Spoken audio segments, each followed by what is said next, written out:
আমরা এখন দেখো আছি হলো পিঠে পুলি উৎসবে।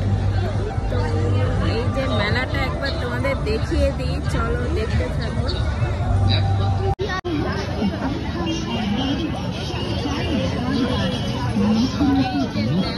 ভালোই ভিড় আছে, মাঠটা বেশ বড়। পরিচ্ছন্নভাবে তৈরি স্বাস্থ্যসম্মত নিরামিষ মথুরা কেক, দুধ, চিনি, কাজু বাদাম, কিশমিশ, চেরি, ঘি, মধু ও ময়দা দিয়ে।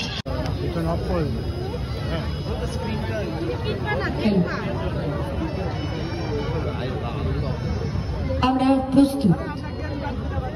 দীর্ঘ সময়ের অপেক্ষার অবসানের পর মঞ্চে আসতে চলেছেন বিশিষ্ট চলচ্চিত্র অভিনেতা এবং থিয়েটার অভিনেতা গৌতম হালদার এবং তার দল নয় নাটুয়া।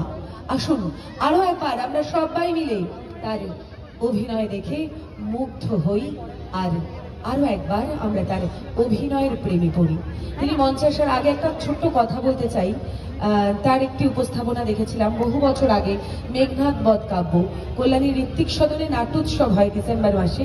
তো সেই সময়ই দেখেছিলাম কি অসাধারণ অভিনয় দক্ষতা তার।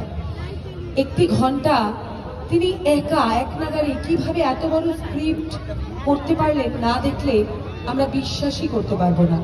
আর আমি এমনিতে বাঙালি, বাংলা ভাষায় খুব ভালো আপনাদের সবার মতোই কথা বলতে পারি, কিন্তু আমাদের এই যে নাটকটা, এটা হচ্ছে মুন্সি প্রেমচাঁদের একটি গল্প নিয়ে লেখা। তা মুন্সি প্রেমচাঁদ তো হিন্দি ভাষায় লিখতেন, তো আমাদের মনে হলো যদি তার লেখা নিয়ে কোনো নাটক করি। আর মুন্সি প্রেমচাঁদ যদি আজও বেঁচে থাকতেন আর যদি বাংলায় তিনি কথা বলতে চাইতেন, তাহলে হয়তো এমন করেই বাংলা বলতেন। তা আমি যে এমন করে বাংলা বলছি বুঝতে অসুবিধা হচ্ছে না তো? Thank you. আর এই যে বড় করে ছবি দেখা যাচ্ছে, এটা আমাদের নাটকেরই একটা পার্ট। এই যে দেখো খাবো পাঁচচোরা চপ, খেতে কিন্তু বেশ ভালো। এই যে ইনা আবার এক্সচেঞ্জ করে নিচ্ছে আমার থেকে, জানি না কি ভেবেছে। এই যে দেখো বেশ সুন্দর। কি কেমন লাগছে? গরম গরম।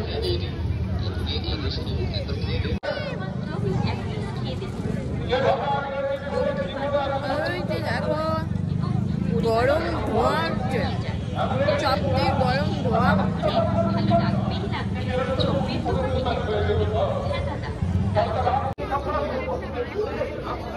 এই যে দেখো এবারে খাবো হলো কড়াইশুঁটি কচুরি। চলো এই যে দেখো এবারে নিয়ে নিয়েছি কড়াইশুঁটির কচুরি। তো ইনা তো এরকম বললো খাবে, যাবি না? না